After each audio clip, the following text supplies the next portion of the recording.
Hello student, मैं हूं अमित विश्वकर्मा। आपका फिर से एक बार स्वागत और अभिनंदन करता हूं economics world @ Amit online platform पे। तो आज का हमारा टॉपिक है मटेरियल साइंस।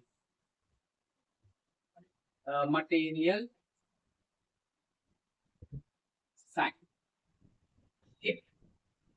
अब मटेरियल साइंस में हमारा चल रहा था यूनिट 1 इंट्रोडक्शन या इंजीनियरिंग इंजीनियरिंग मटेरियल्स। अब इसमें हम लोग पहुंचे थे अपने टॉपिक पे। कौन सा हमारा टॉपिक था? Composite material. अब कंपोजिट मटेरियल क्या होता है? कंपोजिट पदार्थ किन्हीं दो विभिन्न गुणों के पदार्थों को मिलाने पर जो पदार्थ प्राप्त होता है उसे हम क्या कहते हैं? Composite material. और हम पढ़े थे सिरामिक्स क्या होता है, इंजीनियरिंग मटेरियल्स क्या होता है, कंपाउंड क्या होता है ना, मेटल्स क्या होता है, नॉन मेटल्स क्या होता है, इसके बारे में हमने पढ़ा। तो अब बारी है, और उसके साथ हमने पढ़ा था प्रॉपर्टीज ऑफ इंजीनियरिंग मटेरियल। उसमें हमने पढ़ा था chemical, thermal, technology, electronic electrical, mechanical and magnetic. अब बाकी चीजें तो ठीक है, और हमें क्या पढ़ना है? Mechanical property. जो हमारे काम की चीज है वो क्या है? Mechanical mechanical property. अब मैकेनिकल प्रॉपर्टीज पढ़ना क्यों? मैकेनिकल प्रॉपर्टीज पढ़ना इसलिए है कि हमें अगर मटेरियल प्रॉपर्टीज के बारे में पता होगा, एक अच्छा इंजीनियर बनने के लिए हमें मटेरियल प्रॉपर्टीज पता होना चाहिए कि इस मटेरियल्स में कौन से गुण है, क्या प्रॉपर्टीज है और कहाँ पे आप यूज कर सकते हैं। क्योंकि एक मटेरियल यूज तो एक मिस्त्री भी करता है ना। नॉर्मल मिस्त्री एक लेबर भी करता है, लेकिन वी आर इंजीनियर्स, तो हमें जानना होगा कि मटेरियल का सही यूज और सही स्ट्रेंथ क्या है, टफनेस क्या है, और कैसे हम उसको कहाँ पे यूज कर सकते हैं। तो अब बात होती है मटेरियल प्रॉपर्टीज की। अब मटेरियल प्रॉपर्टीज क्या होता है इसके बारे में जानने के लिए, यानी मटेरियल प्रॉपर्टीज यानी यांत्रिक गुण, मैकेनिकल प्रॉपर्टीज, यांत्रिक गुण। अब यांत्रिक गुण में हम क्या पढ़ेंगे? तो पढ़ेंगे elasticity, plasticity, ductility, brittleness, toughness, hardness and malleability. ठीक है, स्ट्रेंथ, क्रीप, फटीग। ऐसे कुछ टॉपिक है जो हमारे मटेरियल साइंस के किसमें है? मैकेनिकल प्रॉपर्टीज में, जो कि मटेरियल साइंस के लिए बहुत ही जरूरी और इम्पोर्टेंट टॉपिक्स है। उससे पहले थर्मल था। ठीक, थर्मल प्रॉपर्टीज थी, तो हमें वो थर्मल में पढ़ाया जाएगा। केमिकल प्रॉपर्टीज थी, यानी केमिस्ट्री में पढ़ाई जाती थी, एसिडिक एंड नॉन एसिडिक। और था इलेक्ट्रिसिटी। तो इलेक्ट्रिसिटी में मैं बता दूं, इलेक्ट्रिकल में एक होता है रेजिस्टेंस और एक होता है सुपर रेजिस्टेंस। जो रेजिस्टेंस होता है वो क्या करता है? वैद्युत वो धारा के प्रवाह का विरोध करता है। सीधा सीधा बात, अगर रेजिस्टेंस है, रेजिस्टिविटी है, प्रतिरोधकता है, तो वो क्या करती है? धारा के प्रवाह का विरोध करती है। कंडक्टिविटी क्या है? चालकता। ये चालकता क्या करती है? धारा के क्या करती है? गुण के क्या करती है? संचालन करती है। क्या करती है? विद्युत धारा के गुण को संचालित करती है। ये इलेक्ट्रिकल में था। मैग्नेटिक, किसी भी मैग्नेटिक में था एक परमेबिलिटी और फोर्सिबल फोर्सिबल फोर्स और परमेबिलिटी फोर्स। तो कितनी आसानी से चुंबकत्व गुण यानी मैग्नेटिक प्रॉपर्टीज को क्या करते हैं? उत्पन्न करते हैं उसे क्या करते हैं, उसे कहते हैं परमेबिलिटी। और कोरियरशिप फोर्स जो है चुंबकीय प्रभाव को दूर करता है। ये मैग्नेटिक में था और थर्मल में था रेजिस्टेंस। अब बात करते हैं हम मैकेनिकल प्रॉपर्टीज की। तो मैकेनिकल प्रॉपर्टीज में पहले आती है इलास्टिसिटी। तो हमारा पहला प्रॉपर्टीज क्या है, इलास्टिक, क्या कहना है, इलास्टिक यानी प्रत्यास्था। क्या कहते हैं, प्रत्यास्था या प्रत्यास्थता। अब भाई होता है क्या, जब हम किसी पदार्थ को कोई फोर्स लगा के उसे, जब हम किसी पदार्थ पे कोई फोर्स लगा के उसके साइज में चेंज करते हैं और जैसे ही फोर्स को रिमूव करते हैं वह अपने पुराने स्टेट में वापस आ जाता है या वापस आने की कोशिश करता है, उसे क्या कहते हैं, प्रत्यास्था कहता है या प्रत्यास्थ इलास्टिसिटी कहते हैं। तो अब जैसे एक स्प्रिंग होता है, स्प्रिंग को खींच दो, एक लिमिटेड पॉइंट तक खींच दो, वो क्या करता है, अपने पॉइंट में आ जाता है, पुराने शेप में आने की कोशिश करता है। रबर ले लो, रबर खींच दो तो वो भी क्या करता है, अपने क्या करता है, अपने शेप में आने की खींच दो, और जैसे ही फोर्स हटाओगे वो क्या करेगा, अपने शेप में आने की पूरी कोशिश करता है। तो ये क्या होता है, इलास्टिसिटी। अब बात होती है कि भाई इलास्टिसिटी किसकी ज्यादा है, एग्जाम में आ जाता है।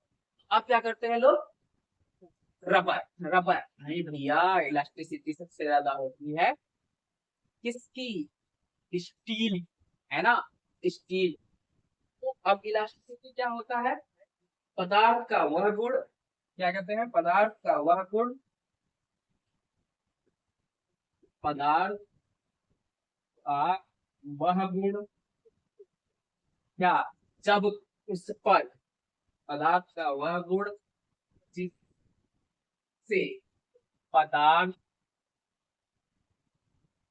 पदार्थ पर बल लगाया जाए, बल लगाया जाए, बल लगाया जाए, और जैसे ही क्या करेंगे, बल लगाया जाए, इस बल लगाकर, सॉरी बल लगाया जाए नहीं, लगाकर, बल लगा कर उसके शेप यानी आकार परिवर्तित किया जाए, परिवर्तित किया जाए, और बल हटाने पर, बल हटाने पर वह क्या करे, प्रारंभिक अवस्था में,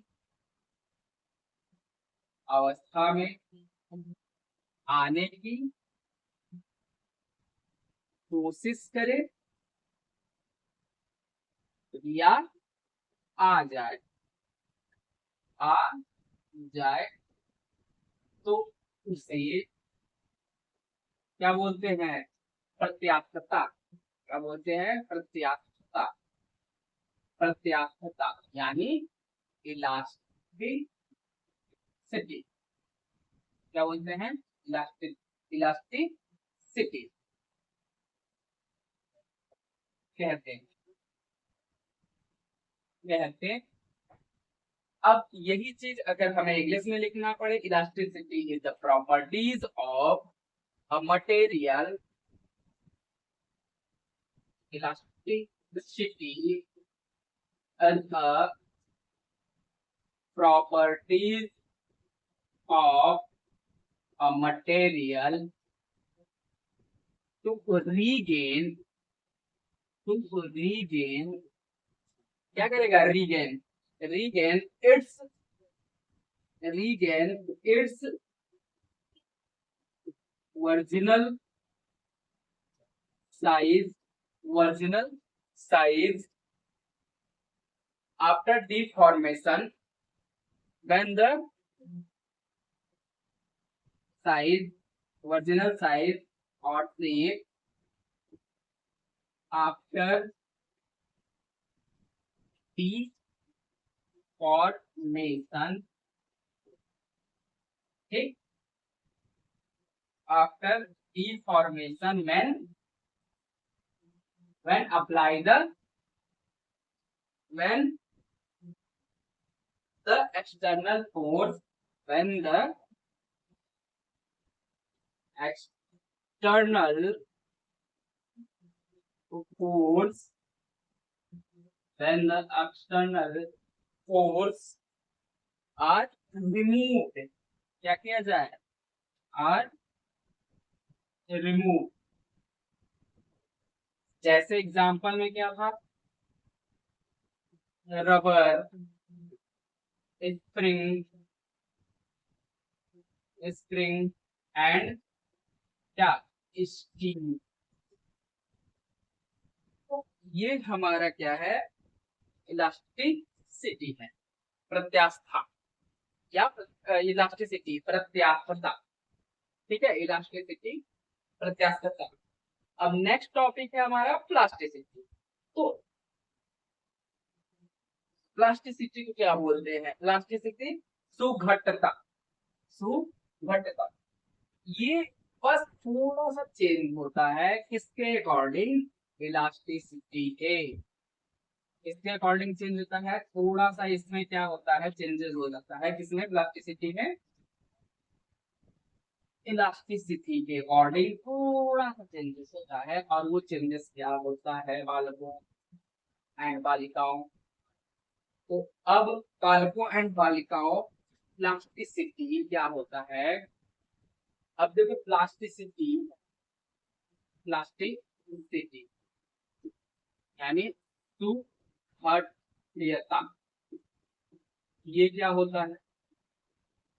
अब जैसे हम क्या करते थे बचपन में ना, एक स्प्रिंग वाली पेन आती थी, tick tock pen.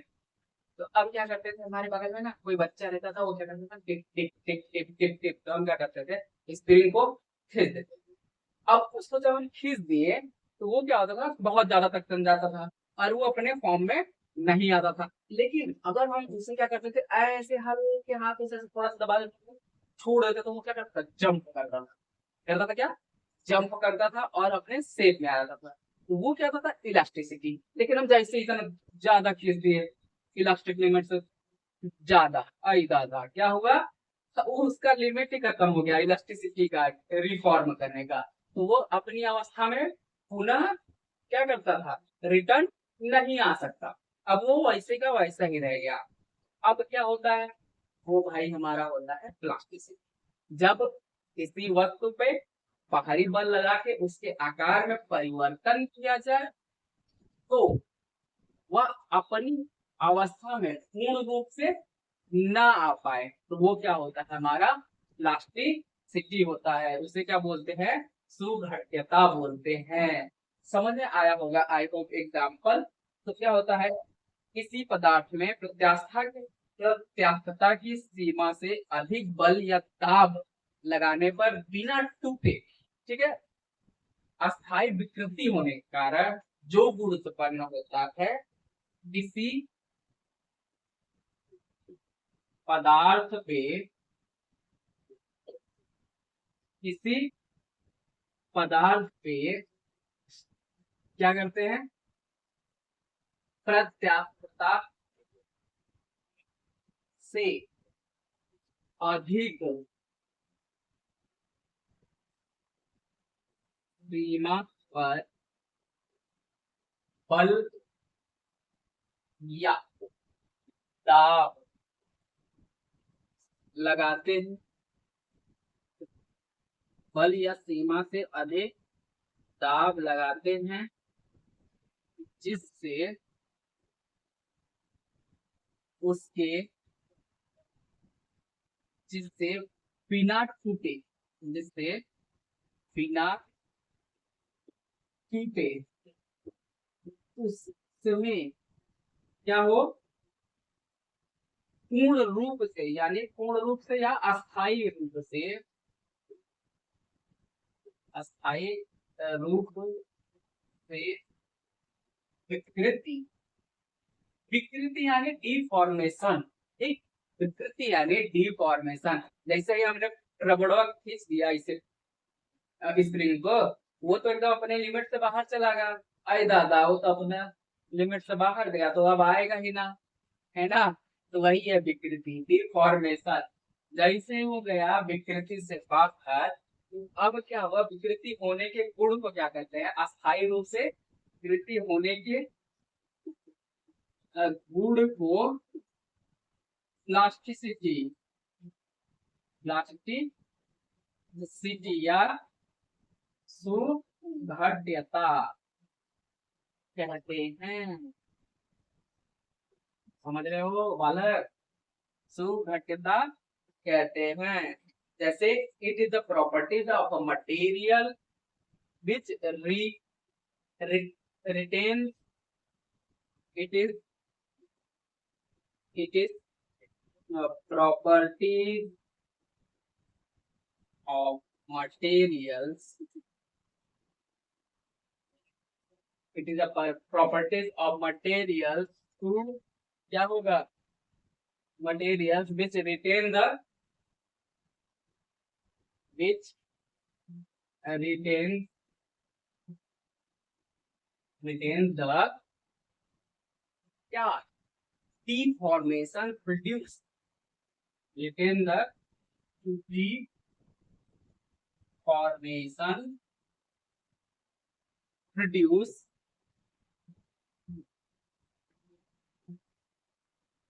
deformation produce क्या करेगा, प्रोड्यूस। अब भाई प्रोड्यूस क्या करेगा, अंडर लोड परमेबिलिटी, जैसे ही क्या करेगा, परमानेंटली या परमेबिलिटी कहते हैं, produce, produce under load, produce under load permanently, permanently क्या हो, डिफॉर्म हो जाए, वो क्या होता है, प्लास्टिसिटी। अब हार्डनेस, अब बात करेंगे हार्डनेस की। हार्डनेस से पहले बात करेंगे हम किसकी बात करेंगे, हार्डनेस को बाद में समझेंगे, टफनेस के साथ डक्टिलिटी को समझेंगे हम, रिलायबिलिटी, है ना। तो चीजों को धीरे धीरे करके समझेंगे, मजा आएगा।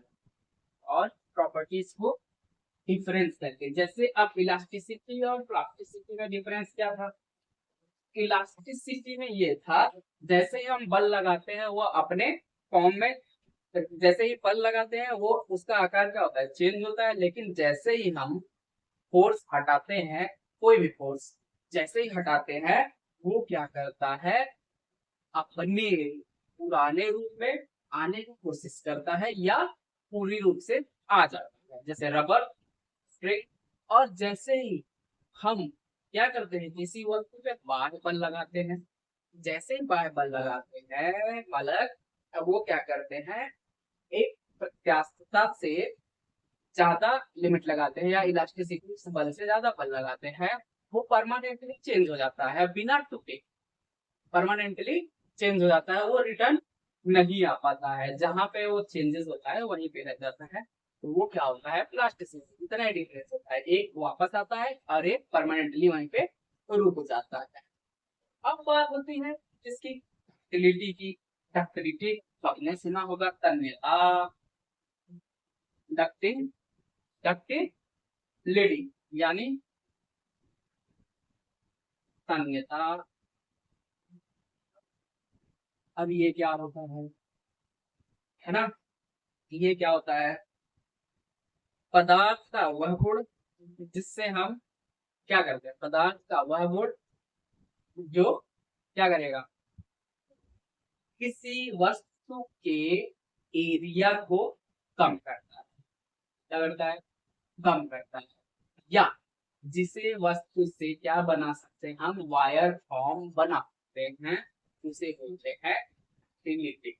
जैसे कॉपर ले लो, कॉपर एक पदार्थ क्या है, डक्टिलिटी पदार्थ में क्या करता है, अब मोटा वायर है, उसको रोलिंग मशीन में लगाया, रोलिंग मशीन में उसे रोल करने लगे, तो वो जैसे हम अब वो 10 mm का है, एरिया उसका जो सर्कमफ्रेंस है, परिधि उसकी है कितना है, 10 mm।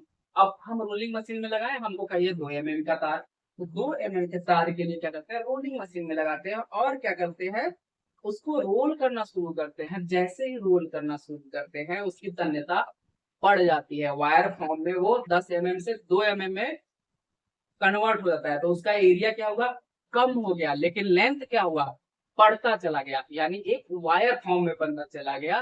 तो वो कैसा है, टक्टाइल मटेरियल है। कैसा है, टक्टाइल मटेरियल है, पदार्थ का वह गुण जिसे हम क्या कर सकते हैं, क्षेत्र को कम करते हैं और इसमें कन्वर्ट करते हैं, वायर फॉर्म में कन्वर्ट करते हैं, इसे क्या बोलते हैं, डक्टिलिटी कहते हैं। ठीक है, क्या कहते हैं, डक्टिलिटी कहते हैं या तन्यता कहते हैं। जैसे पदार्थ का वह गुण जिस पदार्थ का वह गुण जिससे वस्तु का वस्तु का क्षेत्र कम होता है, साथ भी तार बनाया जाता है, बनाया जाता है,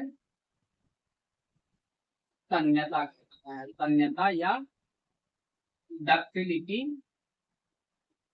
डक्टिलिटी कहलाता है। जैसे जैसे की बात करोगे तो जैसे जैसे लाला मेरे बच्चों क्या आएगा, तांबा, कॉपर, कॉपर का वायर आता है, एल्यूमिनियम, पीटीसी, इन सब का क्या आता है, वायर आता है। It is the properties of material enabling it to be draw into wire. It is properties of material, अब properties of material to enabling to draw in wire form. It is known, it is known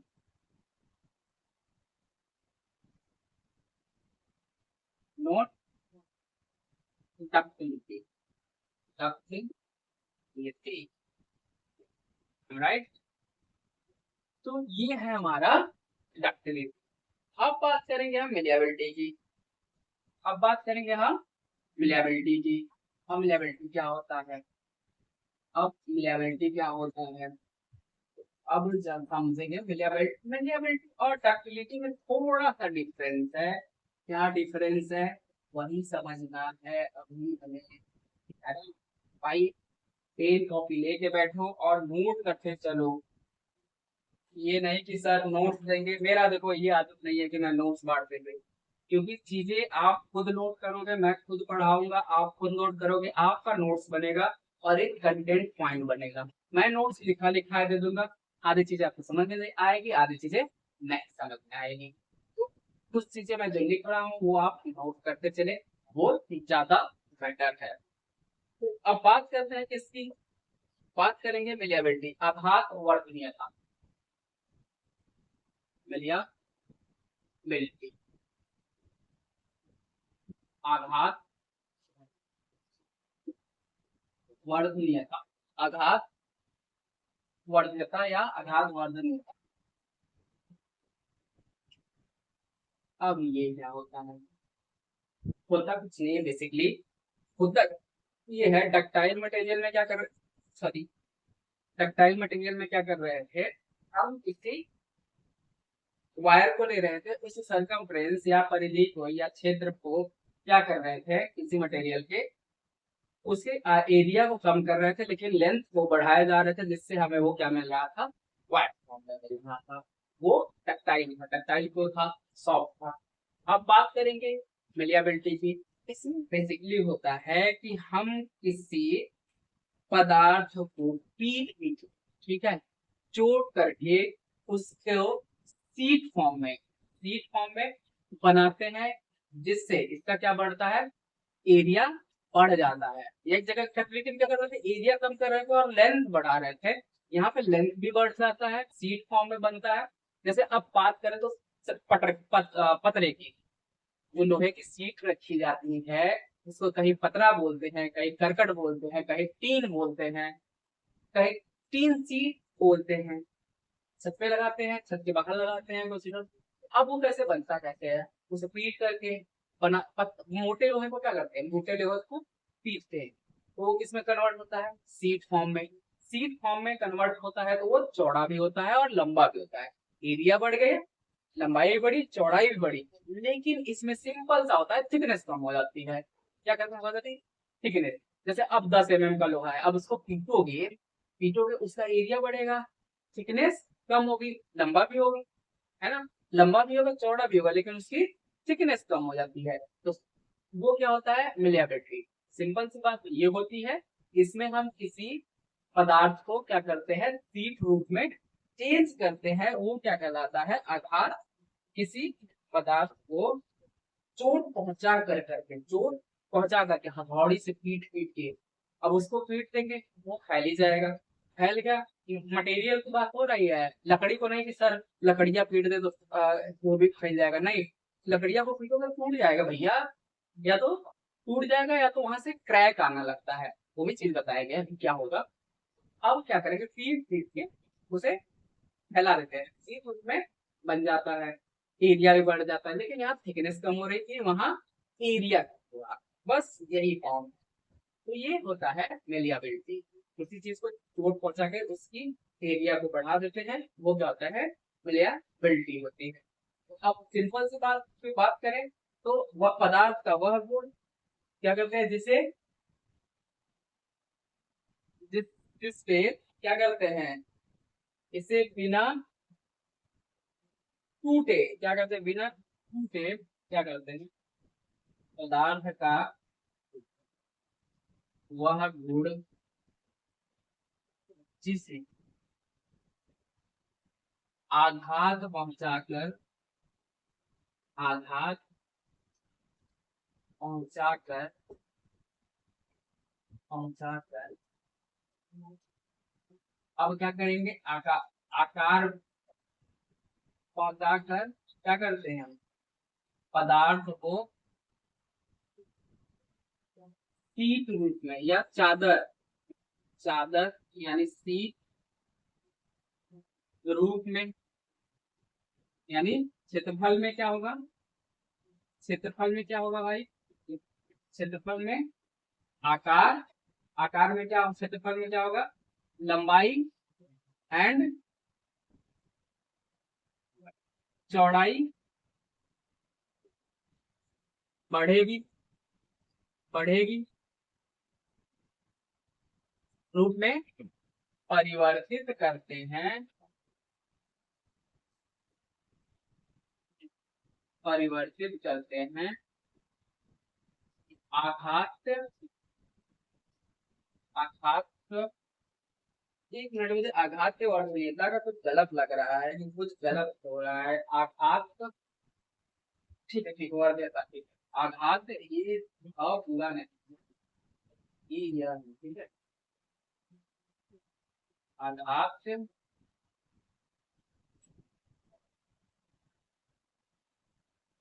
आघात वर्धता, यानी बिल्टी कहलाता है। जैसे it is properties of material science, है ना, it is properties of material science opposite to ductility. It is properties of material. It is the properties of material opposite to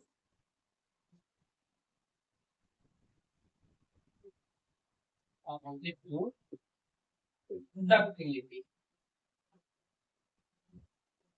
simple, ठीक है, opposite to ductility. ये हमने चार चीजें पढ़ ली, एक और पढ़ लेते हैं, बाकी जो 5 बचेंगे हम नेक्स्ट लेक्चर में कवर करेंगे। ये हमारा नेक्स्ट लेक्चर है, कवर करेंगे। आज का एक और पढ़ लेते हैं, जैसे चीजों को जो देखो कंपेयर लायक है उसको साथ में पढ़ेंगे तो वो हमारे लिए अच्छा है कि चीजें समझ में आएंगी क्या डिफरेंस है। कभी कभी पूछ लेता है डक्टिलिटी और इलास्टिसिटी और मटेरियलिटी में क्या डिफरेंस है, प्लास्टिसिटी और इलास्टिसिटी में क्या डिफरेंस है।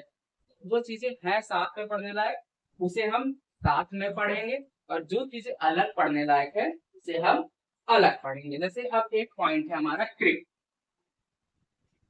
क्रिप, अब भाई क्रिप क्या होता है? क्रिप को हिंदी में बोलते हैं विसर्पण। विसर्पण, विसर्पण, विसर्पण। अब विसर्पण क्या है?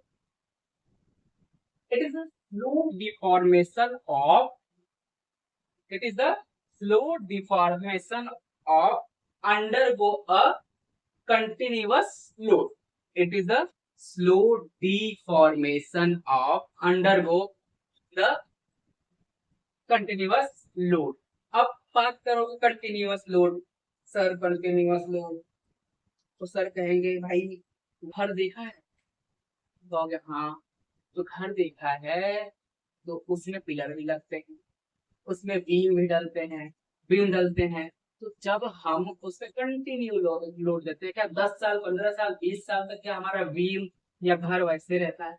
नहीं, धीरे धीरे उसमें क्या पड़ते हैं, क्रैक। वो क्रैक क्या करता है, डीफॉर्मेशन। अब हमने कोई लोड तो बढ़ाया नहीं कि घर पे हमने अमना माना 2 तल्ले का घर है, छोड़ दिया 10 साल तक छोड़ दिया तो उसमें क्या क्रैक नहीं आएगा, रंस नहीं होगी, या फिर क्या कहते हैं वो नया का नया रहेगा? नहीं, उसमें स्लो डिफॉर्मेशन होगा। जो लोड है धीरे धीरे धीरे धीरे लोड, अब छज्जे का लोड नहीं आएगा, पिलर का लोड नहीं आएगा, मतलब बीम का लोड आएगा। क्या होता है, धीरे धीरे धीरे डिफॉर्म होता है तो क्या होता है, कहीं ना कहीं दीवार में क्रैक, वो क्या है, क्रैक।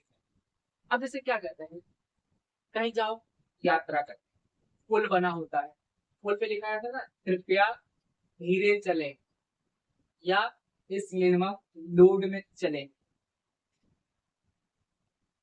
इस पुल की लाइफ 20 साल या 25 साल है, किसके अकॉर्डिंग? जब पुल बनता है भाई, हम एक अच्छे इंजीनियर से, सिविल इंजीनियर या मैकेनिकल इंजीनियर से, बहुत अच्छे इंजीनियर है, हम सब चीजों का ध्यान रखते हैं। तो अब जब हम पुल बनाते हैं तो एक लाइफ होती है पुल की, इतने साल बाद ये रीऑर्गेनाइज करने लायक, रिकंस्ट्रक्शन करने लायक हो जाएगा। तो अब हम क्या देखते हैं, कृपया धीरे चले, पुल अंडर सर्विसिंग है, वहां कहाँ लाइफ की टेंशन है, चल रहे हैं। क्या होता है 10 साल 15 साल बाद हम क्या करते हैं, रिकंस्ट्रक्शन करते हैं। क्यों? क्योंकि हमें पता है कि वो 15 साल बाद खराब हो जाएगा। लेकिन हमें जब हम पुल बनाते हैं तो हम इस ऐसे बनाते हैं ना कि 10 टन या 40 टन या 100 टन कंटिन्यूअस लोड पड़ेगा, तब भी इसमें कोई डिफॉर्म अचानक से नहीं होगा। कितने दिनों तक, 15 से 20 साल तक। अब 15 से 20 साल हो गया, उसके बाद हमें क्या करना चाहिए? अब 15 से 20 साल हो गया, हमारा तो लोड कंटिन्यू वही पड़ रहा है। अब इसलिए दिया क्योंकि जब slow slow slow slow continuous क्या नाम है लोड पड़ता है ना, तब उसमें ना क्रैक आते हैं, जो टूट फूट होती है, जो डिफॉर्मेशन होता है, जो विकृति होती है, वही होता है हमारा क्रैक। अब डाल, और कभी कभी ना उच्च ताप पर भी देखते हैं, जैसे क्या करेंगे, उच्च ताप पे जैसे टरबाइन है, हीट टरबाइन, हीट का स्टीम जनरेट कर रहे हैं, स्टीम जनरेट कर रहे हैं कंटिन्यूअस स्टीम, वही मान लो 300 डिग्री है। अब वो टरबाइन का जो स्टीम है 300 मीटर पर सेकेंड या किलोमीटर पर आवर वो टरबाइन पे टकरा रही है, टरबाइन के ब्लेड पे टकराया जा रही है। और ब्लेड क्या कर रहा है, इफेक्ट मारा जा रहा है, लगा जा रहा है, क्या कर रहा है, एब्जॉर्ब किया जा रहा है, मतलब बियर किया जा रहा है, वो स्टील की गति को बियर किया जा रहा है बार बार। लेकिन एक समय ऐसा आएगा जब टरबाइन एक्सपायरी डेट होता है ना कि इतने दिन में एक्सपायर हो जाएगा, तो उसकी एक्सपायरी डेट निकल जाएगी कि 10 साल 15 साल तक नहीं चलेगी। एक दिन ऐसा आएगा वो टूट जाएगा या क्रैक हो जाएगा। तो वो क्या हो रहा है, कंटिन्यूअस तो हम एक ही स्पीड से हम स्टीम को डाल रहे हैं, स्टीम टरबाइन को, या हीट में उच्च ताप की बात करें, एक ही कंटिन्यूअस था, तो भाई वो टूटा क्यों, तो वो स्लो डिफॉर्मेशन होता है 10 साल 15 साल में। तो वही चीज क्या होता है, क्रिप होता है।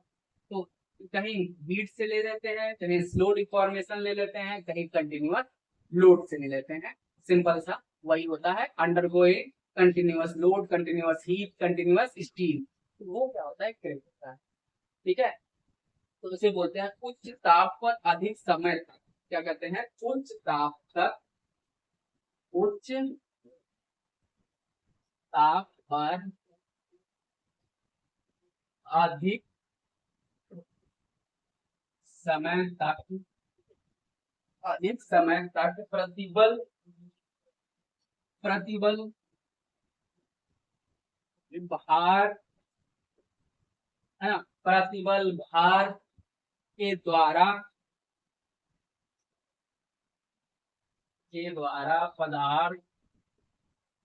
पदार्थ में अस्थायी विरूपण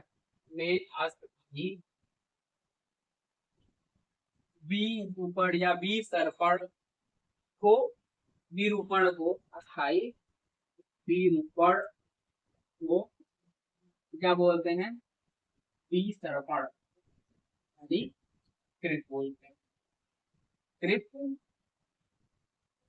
कहते हैं। अब बात करें इंग्लिश में, it in this properties at constant stress, in this properties at continuous stress, it will be properties, it is the properties at constant, क्या बोलते हैं, स्ट्रेस, है ना, constant stress,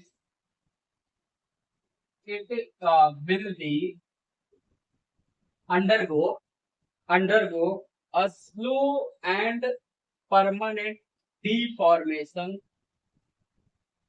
It will be undergo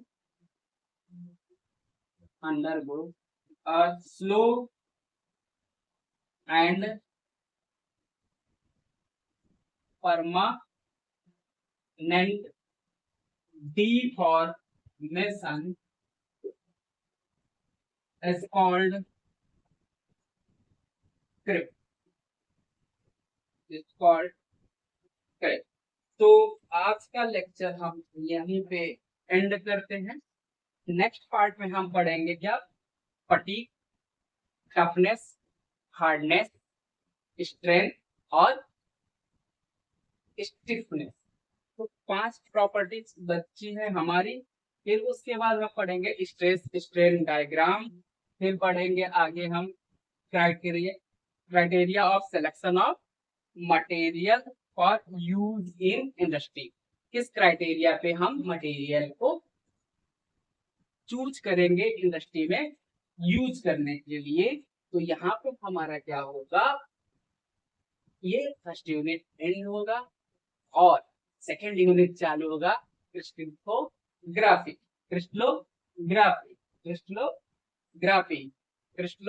में पढ़ेंगे हम crystallography क्या होता है, क्रिस्टल क्या होता है, यूनिट सेल क्या होता है, बॉडी काउंट, बॉडी फेस क्या होता है, फेस पैकिंग फेस क्या होता है, एससीसी क्या होता है, एफसीसी क्या होता है, यूनिट सेल क्या होता है। ये सेकेंड यूनिट में पढ़ेंगे। नेक्स्ट लेक्चर मजेदार होने वाला है, तो चैनल पे बने रहें और वीडियो अच्छा लगे तो चैनल को लाइक शेयर एंड सब्सक्राइब करें। Thank you.